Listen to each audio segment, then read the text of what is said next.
વિદ્યાર્થી મિત્રો, chapter 4 સ્વાધ્યાયનો 15મો example આપણે જોઈએ આજે.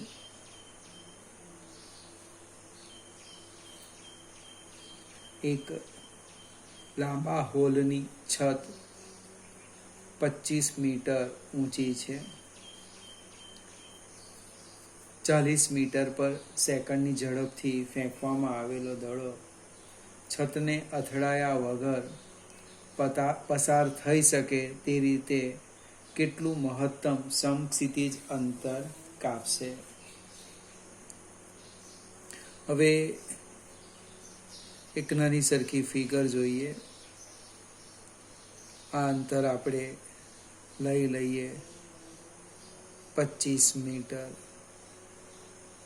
આપણે દડાને જે ફેંકવાના છે અહીંયાથી, એ એવો પ્રયત્ન કરીએ કે આમ નીકળી જાય. આમ એની ઉપરથી પણ જઈ શકે, એની ઉપરથી પણ જઈ શકે, બરાબર ને. આપણો લક્ષ્ય એવો છે કે છતને, અંદર લખ્યું છે ને કે છતને અથડાયા વગર પસાર થઈ શકે. એટલે ઇનડાયરેક્ટલી આપણે જે 25 મીટર છે એને મહત્તમ ઊંચાઈ લઈ લઈએ. એનો પ્રારંભિક વેગ આપેલો છે v0, 40 મીટર પર સેકન્ડ. ગુરુત્વ પ્રવેગ આપણે g, 9.8 મીટર પર સેકન્ડ સ્ક્વેર. પ્રશ્ન છે અવધિ શોધવાનો. આપણે મહત્તમ ઊંચાઈના સૂત્રનો ઉપયોગ કરીએ. આપણે તમને યાદ આવે તો મનમાં વિચારી રાખો. h બરાબર મહત્તમ ઊંચાઈ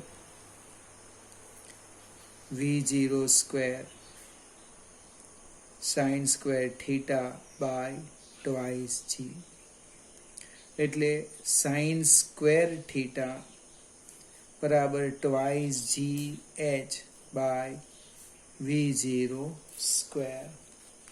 કિંમત મૂકવાની છે આપણે.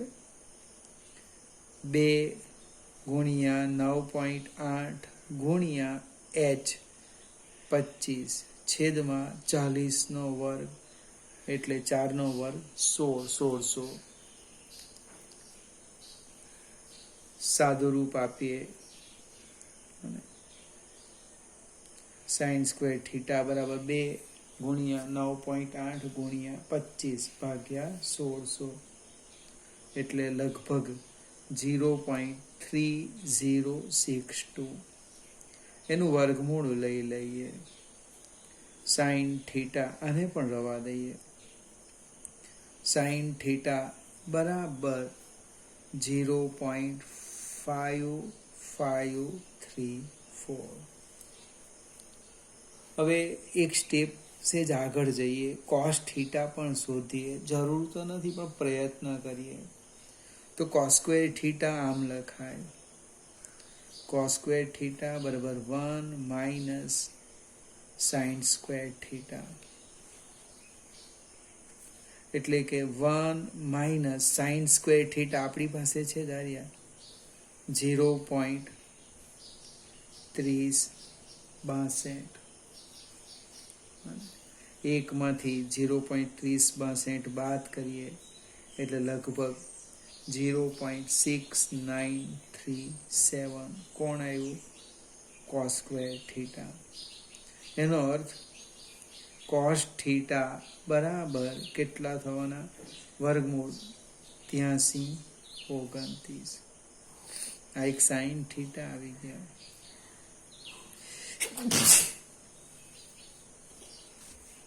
કોસ થીટા આવી ગયા.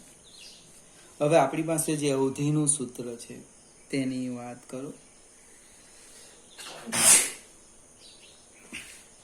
આ રીતે લખું છું, સાઈડ પર જોજો. r બરાબર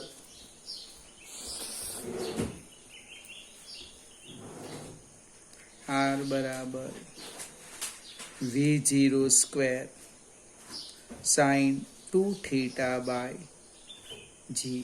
આવું કંઈક સૂત્ર છે. હવે સાઇન થીટા આપણી પાસે છે 0.3062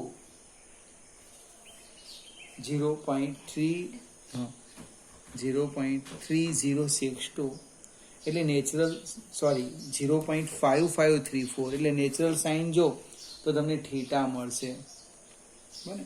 પણ એના એ થીટા શોધવાનું તકલીફ છે, લોક ટેબલ ન પણ હોય તો એના કરતાં આપણે એક કામ કરીએ અને સાદું રૂપ આપીએ. જો V0² સાઇન 2 થીટા એટલે twice sine theta cos theta by g. કિંમત મૂકી દઈએ. V0² એટલે 40² 1600 ગુણ્યા 2 ગુણ્યા સાઇન થીટા 0.5534 ગુણ્યા કોસ થીટા 0.8329 ડિવાઈડ બાય જી 9.8. હવે તમે ગણિતવાળા કેટલાક વિદ્યાર્થી હશે એને નેચરલ સાઇન જોતા આવડતું હોય, સરસ પ્રયત્ન કરો, થીટા શોધી કાઢો. એ જે થીટા વડે એને 2 વડે ગુણો એટલે આવશે. ફરીથી નેચરલ સાઇન જો તો સીધો જવાબ આવી જાય. પણ આપણી એક્ઝામમાં કદાચ લોક ટેબલ ન આપે તો આપણે શું કરવાના? તો સાઇન થીટા પરથી આ કોસ્ક્વેર થીટાનું સૂત્રનો ઉપયોગ કરીને કોસ થીટા શોધી કાઢો. આમાં કિંમત મૂકો એટલે જે આવે આપણો જવાબ લગભગ 150 મીટર જેવો કે એની આસપાસ આવે છે. ફરીથી નીટ કે JEEની વાત કરીએ તો એના માટે પાછો આ અગત્યનું એક્ઝામ્પલ નથી. કેમ? તો કે નીટ JEEમાં આવી કિંમત આવે સાઇન થીટાની, એમાં તો 1/2 એટલે 30, 60, 45 આવતી હોય ને તો તરત ગણતરી કરી શકાય. લોક ટેબલ જોઈએ અને એ શક્ય નથી. એટલે આપણી પરીક્ષા માટે આ અગત્યનો છે, ખ્યાલ આવવો જોઈએ. સેજ આગળ જઈએ. 16મો એક્ઝામ્પલ, એ પણ પ્રક્ષિપ્ત ગતિ પર આધારિત છે. ક્રિકેટનો કોઈ ખેલાડી દડાને 100 મીટર જેટલા મહત્તમ સમક્ષિતિજ અંતર સુધી ફેંકી શકે છે. આ ખેલાડી આ જ દડાને જમીનથી ઉપર તરફ ફેંકતી કેટલી ઊંચાઈ સુધી ફેંકી શકે છે? હવે એ જે ક્રિકેટનો દડો છે એના માટે તમને અહીંયા અવધિ આપી, અવધિ નથી આપી, મહત્તમ અવધિ એટલે આર મેક્સિમમ લખેલા છે. એ છે આપણા 100 મીટર. હવે અવધિનું સૂત્ર લખું. આર બરાબર V0² sine 2 theta by g. હવે sine 2 theta is equal to 1 લઈ લો તો અવધિ મેક્સિમમ, બને સાઇન 2 થીટા ઇક્વલ ટુ 1 તો R equal to R maximum.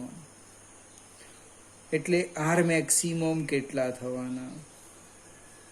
R maximum થવાના V0² બાય જી. અથવા આને હું આમ લખી દેમ V0² by g R maximum, અને સમીકરણ 1 કહી દઈએ. હવે એની પાસે જે ઉર્જા છે, બને એ ખેલાડી આ દડાને જમીનથી ઉપર તરફ કેટલી ઊંચાઈ સુધી ફેંકી શકે, એટલે મહત્તમ ઊંચાઈની વાત આવી. એટલે આપણે મહત્તમ ઊંચાઈનું આપણી પાસે સૂત્રો છે જ, એ લખી દઈએ. મહત્તમ ઊંચાઈ H બરાબર V0² sine square theta by twice g. પણ અહીંયા જે ઉધ્વ દિશામાં ફેંકવાના એટલે અહીંયા થીટા તમને π/2 રેડિયન આપેલા છે. ઉધ્વ દિશામાં ફેંકે એટલે theta is equal to π/2 radian. એટલે સાઇન π/2 1 થાય, 1 નો વર્ગ 1 એટલે h એમ લખાય. V0² બાય ટ્વાઇસ જી. હવે સમીકરણ 1ની કિંમત મૂકી દઈએ આપણે. સમીકરણ 1ની કિંમત મૂકતા સમીકરણ 1માં V0² છે એટલે કિંમત મૂકી દેમ. એટલે કે h બરાબર v0 સ્ક્વેર શું થવાનું? r maximum into g by twice g. r maximum લગભગ છે 100, g ને g નીકળી ગયા, ભાગ્યા 2 એટલે 50 મીટર. કોઈક મિત્રો સેજ ઉતાવળ કરે અને અહીંયા કિંમત મૂકી દે 9.8 ગુણ્યા 100 તો પણ ચાલે, અને વર્ગમૂળ કાઢે, પણ એના કરતાં આમાં કેલ્ક્યુલેટરની જરૂર પણ નહીં પડી, સીધો જવાબ આવી ગયો. આપણે v0 સ્ક્વેર રવા દીધા હતા, સમીકરણ 1 મૂકી દીધું. આગળ જઈએ, 17મો એક્ઝામ્પલ. આવા બધા દાખલા, જે નાના નાના દાખલા છે ને, પરીક્ષામાં પૂછાવાની ઘણી બધી સંભાવના. 80 સેન્ટીમીટર લાંબા દોરડાના છેડે એક પથ્થર બાંધેલ છે. તેને અચળ ઝડપથી સમક્ષિતિજ વર્તુળાકાર ફેરવવામાં આવે છે. જો પથ્થર 25 સેકન્ડમાં 14 પરિભ્રમણ પૂરા કરતો હોય તો પથ્થરના પ્રવેગનું માન તથા તેની દિશા શોધો. હવે એક નાની સરખી આકૃતિ જોઈએ. આ રીતના આમ પથ્થર ફરે છે, આમ ગોળ ગોળ ગોળ ગોળ ફરે છે. એટલે આ ત્રિજ્યા થઈ ગઈ. એ ત્રિજ્યા એ દોરડાની લંબાઈ થવાની. એટલે તમને આર આપેલા છે 80 સેન્ટીમીટર. 80 સેન્ટીમીટરનો અર્થ 0.8 મીટર. 100 વડે ભાગી દીધા. ત્યાર પછી સમય આપ્યો છે ટી, 25 સેકન્ડ, અને ભ્રમણની સંખ્યા આપેલી છે. ભ્રમણની સંખ્યા n આપેલી છે, લગભગ 14. હવે આવર્તકાળનું સૂત્ર શું છે? હું ડાયરેક્ટ લખું, પછી સમજાવવા પ્રયત્ન કરું. આવર્તકાળ કેપિટલ ટી બરાબર સ્મોલ ટી બાય n. તમારે વાંચવા પ્રયત્ન કરો. n એ ભ્રમણની સંખ્યા, દોલનની સંખ્યા અને સમય. છેદ 1 કરો. જો વ્યાખ્યા આવી ગઈ. એક દોલન, એક ભ્રમણ પૂર્ણ કરવા માટે લાગતા સમયને આવર્તકાળ કહે છે. એટલે કેપિટલ ટી તમારો આવી ગયો. કેટલો? તો કે 25/14 સેકન્ડ. હવે પેલો પથ્થર એક ભ્રમણ પૂરું કરે, અહીંથી નીકળે આમ, જો એના માટે લાગતો સમય ખબર છે તમને, અંતર પણ ખબર છે. કેટલું અંતર? આ ગોળ ગોળ એક ભ્રમણ પૂરું કરે તો રેખીય અંતર કેટલું થાય? જો અહીંથી નીકળે છે, અહીંથી નીકળે છે આમ, તે અંતર કેટલું થવાનું? પરિધ જેટલું. એટલે ઝડપ શોધી કાઢીએ. ઝડપ શું થવાનું? ઝડપ v બરાબર અંતર ભાગ્યા સમય. એટલે કે v બરાબર અંતર, પરિધ, twice pi r by capital T. Capital ટીમાં એ પરિધ જેટલું અંતર કાપે. કિંમત મૂકવું હોય તો મૂકી દઈએ. 2 ગુણ્યા 3.14 ગુણ્યા 0.8 છેદમાં 25/14. એટલે કે 2 ગુણ્યા 3.14 ગુણ્યા 0.8 ગુણ્યા 14/25.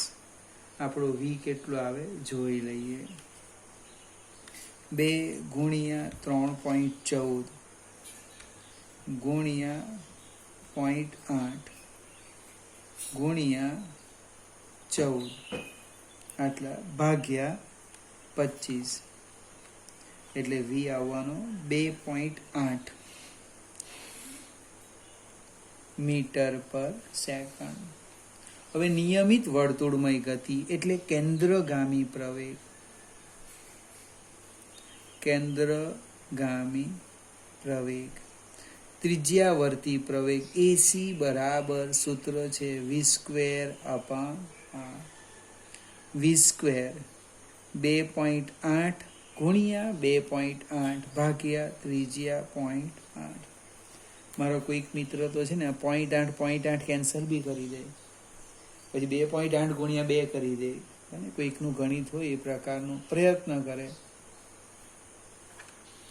2.8 ગુણ્યા 2.8 ભાગ્યા 0.8 એટલે લગભગ જવાબ આવે છે 9.8 મીટર પર સેકન્ડ સ્ક્વેર. ફરીથી આ એક્ઝામ્પલ નાનો સરખો છે પણ સમજવાનો છે. નિયમિત વર્તુળમય ગતિ આવે એટલે ખાસ કાળજી રાખવાની. આવતકાળ આપણને યાદ છે, એક ભ્રમણ પૂર્ણ કરવા માટે લાગતો સમય. ફરીથી ડાયરેક્ટ લખો આવતકાળ t બરાબર કુલ સમય ભાગ્યા ભ્રમણની સંખ્યા. આવતકાળ આવી ગયો. ઝડપ અંતર ભાગ્યા સમય, અને આવતકાળ સમયમાં પરિઘ જેટલું અંતર કાપે એટલે પરિઘ ભાગ્યા આવતકાળ. ઝડપ આવી ગઈ, સૂત્ર લખ્યું. હવે આ જે પ્રવેગ છે એની દિશા કયા તરફ? કેન્દ્ર તરફ. એટલે એ પ્રવેગ મૂલ્ય અચળ પણ દિશા તો પાછી એની સતત બદલાય છે. સેજ આપણે આગળ જઈએ. 18મો એક્ઝામ્પલ. એક વિમાન 900 કિલોમીટર પર કલાકની અચળ ઝડપથી ઉડી રહ્યું છે. 1 કિલોમીટર ત્રિજ્યાનું સમક્ષિતિજ વર્તુળ બનાવે છે. તેના કેન્દ્રગામી પ્રવેગ ગુરુત્વ પ્રવેગની સાથે સરખામણી કરો. ફરીથી આપણી આગલી જ ફિગર છે, જો સમજાવવા પ્રયત્ન કરો. આ રીતના છે, આમાં કંઈક છે નથી. આ જે ત્રિજ્યા છે r એ 1 કિલોમીટર આપેલી છે. 1 કિલોમીટર એટલે 1000 મીટર. ત્યાર પછી ઝડપ આપી છે 900 કિલોમીટર પર કલાક. એટલે આપણે 900 ગુણ્યા 1000 ભાગ્યા 3600. જો આ બે મીંડા લગભગ ઉડી ગયા. 9 અહીંયા 4 આવવાના, 1000ના 4 ભાગ આપણે કરી દઈએ મને તો લગભગ કેટલા આવવાના? 250 મીટર પર સેકન્ડ આવશે. હવે કેન્દ્રગામી પ્રવેગ શોધી કાઢીએ, અને અહીંયા લખીએ કેન્દ્રગામી પ્રવેગ. કેન્દ્રગામી પ્રવેગ AC, C for center, v²/r. એટલે કે 250 ગુણ્યા 250 છેદમાં 1000. અને સાદું રૂપ આપી દઈએ તો લગભગ 62.5 મીટર પર સેકન્ડ સ્ક્વેર આવે.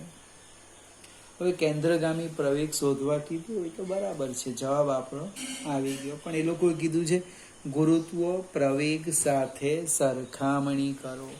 હવે હું સરખામણી કરું છું કેવી રીતના? તો ગુણોત્તર લેવાનો. સરખામણી એટલે ગુણોત્તર.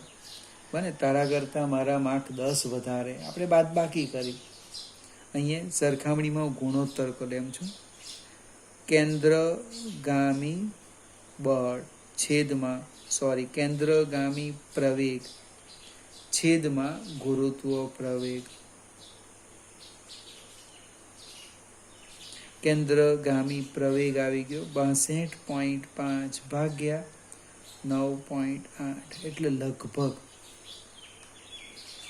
62.5 ભાગ્યા 9.8 એટલે 6.3 7 એટલે 6.4 આવવાનો. એક જ ભૌતિક રાશિનો ગુણોત્તર છે એટલે એકમ નહીં આવે. હવે ધારો કે તમે અહીંયા 10 લીધેલા હોતે તો શું થાય સમજાવું. જવાબ બદલાતો નથી. 62.5 ભાગ્યા 10 લેવ તો 6.25 એટલે 6.3 થશે. હવે વિકલ્પમાં બહુ કામ લાગે. કારણ કે ભાગાકાર કરતાં સમય લાગે, એના કરતાં 10 લઈ લેવાનો, વિકલ્પો એની નજીક જે હોય એ સ્વીકારી લેવાનો. હવે સરખામણીની વાત કરો. આ એવું કહેવા માંગે કે કેન્દ્રગામી પ્રવેગ, એ જે વિમાન આકાશમાં ગોળ ગોળ ફરે છે એનો કેન્દ્રગામી પ્રવેગ એ ગુરુત્વ પ્રવેગ કરતા મને 6.4 ગણો છે. કેન્દ્રગામી પ્રવેગ એ ગુરુત્વ પ્રવેગ કરતા AC ઇક્વલ ટુ 6.4 g. ગુરુત્વ પ્રવેગ કરતા આટલા ગણો છે. અથવા ઊંધું બી થાય, ગુરુત્વ પ્રવેગ એ કેન્દ્રગામી પ્રવેગ કરતા 6.4 ભાગનો, અથવા સાદું રૂપ આપીને લખી શકાય. 19મો જે દાખલો છે એ તમારે નક્કી કરી દેવાનું, ખરું છે ખોટું, કારણ, અને વિચારવાનું. ન સમજ પડે હું સમજાવીશ. સ્વાધ્યાયનો 20મો દાખલો એ તમારે આજે મને ગણીને મોકલી આપવાનો. ફરીથી સ્વાધ્યાયનો 20મો દાખલો આ વિડીયો જોયા પછી ગણવાનો અને મને વોટ્સઅપ પર મોકલી દેવાનો.